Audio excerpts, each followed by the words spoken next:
अगर इस घर में कोई रिश्ता रिश्ता आया तो यहाँ से जिंदा वापस नहीं जाएगा और आप भुगतेंगे। भुगत लूंगा।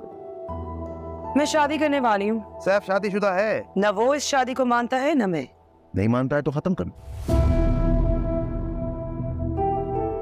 मर्द की शादी जबरदस्ती नहीं हो सकती, हो ही नहीं सकती।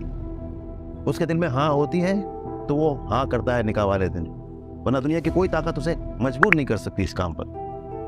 बेवकूफ मत बनो। आपको ना जो करना है वो करें, मेरा फैसला नहीं बदलेगा। तुम्हारा दिमाग खराब है या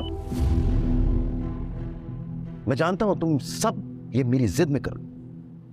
मैं उन तमाम बातों की माफी मांग तो चुका हूं। मैं बार बार, अगर कहो तो एक बार फिर माफी मांग लेता हूं। मेरी गलतियों को वजह बनाकर अपनी जिंदगी के साथ खेलना बंद कर दो प्लीज।